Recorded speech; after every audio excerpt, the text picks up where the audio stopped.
Selamat berjumpa para pemirsa yang berbahagia. Pada kesempatan ini saya akan melanjutkan membacakan buku Menyelam dalam Lautan Ramayana pada bagian 2 yang banyak membahas tentang masalah dunia maya atau kepalsuan. Kepalsuan juga dapat muncul dalam pengetahuan dan kebahagiaan. Kita bisa melihat banyak orang kelihatan ahli dan hebat, bisa menggerakkan massa, bisa mempengaruhi dan mengubah jalan pikiran dan jalan hidup orang banyak hanya dalam sekejap. Tetapi sesungguhnya ia masih berada dalam tangkapan maya atau kepalsuan. Pengetahuannya masih berkisar dalam lingkungan kepalsuan. Orang-orang tidak berpengetahuan memang mudah dikibuli, tetapi orang-orang yang telah memiliki pengetahuan sejati tidak mungkin dapat dibodoh-bodohi. Karena orang yang berpengetahuan dapat melihat pengetahuan sebenarnya dalam hidup orang lain. Orang yang telah memiliki pengetahuan sejati tidak mungkin hidup dalam hayalan, tidak mungkin hidup dalam kekerasan dengan melemparkan segala kebenaran tersebut kepada Tuhan yang Maha Esa, melemparkan kotoran ke wajah orang yang mesti dihormati bukan lagi kealpaan atau kesalahan, tetapi itu adalah dosa besar. Mengatasnamakan Tuhan, mempersembahkan kepada Tuhan segala kebenaran bikinan, tidaklah dibenarkan. Itu adalah kejahatan yang pada akhirnya harus diterima akibatnya oleh siapa saja, termasuk oleh orang yang keseliu dipuja-puja di masyarakat. Pengetahuan sejati, jika beruntung telah dimiliki oleh seseorang, akan terpantul dan terwujud dalam setiap langkah dan napas orang yang bersangkutan. Bagaimana cara berbicaranya, bagaimana ia makan, bagaimana ia bertingkah laku, dan seterusnya. Semua itu hanya dikenali oleh orang-orang yang hatinya telah bersih dari dosa-dosa dalam hidup terdahulunya. Hanya cermin yang bersihlah yang mampu menunjukkan wajah asli seseorang. Tidak dibenarkan orang mengikuti orang yang wajahnya kelihatan samar-samar di cermin. Pengetahuan sejati haruslah dimiliki oleh orang untuk mengenal tipuan-tipuan alam material dan untuk mengenal sang sejati diri, dan untuk membebaskan diri dari belenggu atau ikatan-ikatan material. Pengetahuan sejati adalah ibarat pedang pemotong kegelapan dan hayalan-hayalan kepalsuan. Oleh karena itu, setiap orang harus berhati-hati menerima dan mengumpulkan pengetahuan.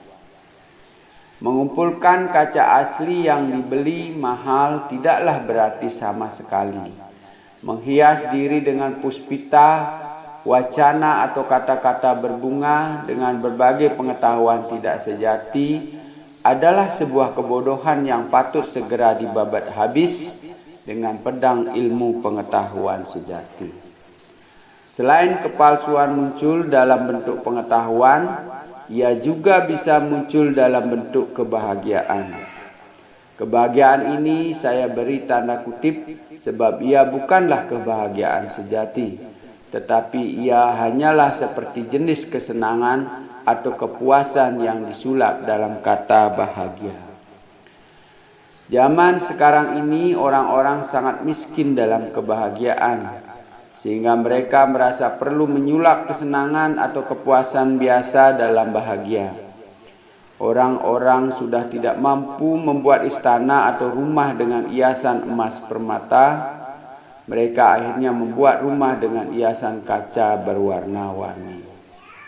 Mereka yang merasa tidak terhormat di mata orang lain tanpa memakai perhiasan emas, Karena uang tidak mencukupi, akhirnya mereka cukup berbangga memakai hiasan dipoles emas atau batu permata palsu.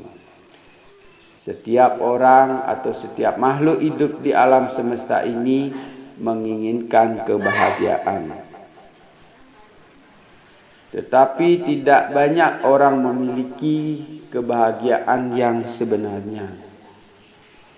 Mereka mencari, memberi dan menerima kebahagiaan yang mereka sendiri masih asing terhadap kebahagiaan tersebut. Dalam permainan, anak-anak sangat berbangga dan puas hati satu sama lainnya saling memberi dan menerima sesuatu. Misalnya saja dalam permainan dagang-dagangan, daun-daunan sebagai alat jual beli diterima dan disimpan dengan rapi oleh mereka. Bila perlu, mereka bertengkar untuk memperoleh daun-daunan tersebut. Untuk memperoleh sedikit kesenangan duniawi, orang bersedia mengorbankan waktu dan miliknya yang paling berharga sekalipun. Bila perlu, diperoleh dengan mengorbankan kebenaran dan kejujuran untuk itu. Sebab kebenaran dan kejujuran mereka anggap bukanlah merupakan bagian dari dirinya. Bagi kita mempunyai anggapan bahwa kebenaran dan kejujuran terpisah dengan diri kita, sangatlah perlu untuk segera bercermin pada wejangan-wejangan dalam Ramayana. Prana Jain Parupacan Najain. Napas hidup boleh saja meninggalkan badan, tetapi kejujuran sama sekali tidak boleh meninggalkan diri kita. Mereka yang memiliki batin kotor tidak akan senang melihat kalimat manis tersebut bergandeng. Begitu indah. Mereka akan mengubahnya menjadi Pacan Jain Par Prana Najain. Kejujuran boleh saja meninggalkan badan ini, tetapi napas hidup tidak boleh meninggalkan badan ini. Mereka lebih suka hidup dalam ketidakjujuran, dalam gemerlapan kesenangan duniawi daripada hidup dalam kejujuran dan kebenaran. Sedangkan mereka yang menyerahkan hidupnya dalam kebenaran dan kejujuran akan merasa hidup hanya dalam perlindungan kebenaran dan kejujuran. Tanpa kebenaran dan kejujuran, mereka tidak akan merasakan kebahagiaan sejati walaupun buayan kemewahan dan kesemarakan duniawi. Mereka tidak mampu menerima kesenangan duniawi biasa sebagai suatu kebahagiaan sejati. Saya menulis tidak mampu di sini dengan maksud ingin menegaskan bahwa perlindungan sehari-hari terhadap orang-orang yang berlindung dalam jalan kebenaran dan kejujuran adalah perlindungan yang penuh keraguan-raguan. Sehingga kalau orang tersebut ingin merasakan kesenangan duniawi, Tuhan tetap akan melindunginya sehingga ia tak akan mendapat kesempatan untuk menikmati kesenangan duniawi. Sebab Tuhan mengetahui kebenaran bahwa menikmati kesenangan duniawi bukanlah suatu kebahagiaan, tetapi ia adalah kesakitan alias penderitaan. Kenikmatan yang diperoleh dengan cara menggaruk gatal bukanlah kenikmatan yang sebenarnya, sebab ia segera diikuti oleh penderitaan dan kesakitan karena luka borok. Orang tidak mungkin dapat merasakan kebahagiaan sejati dengan cara memuaskan segala jenis keinginan duniawi atau dengan cara memuaskan indria duniawi. Hal ini adalah kebenaran yang telah dialami dan dibuktikan kebenarannya oleh tokoh-tokoh purba yang dapat dipercaya sepenuhnya.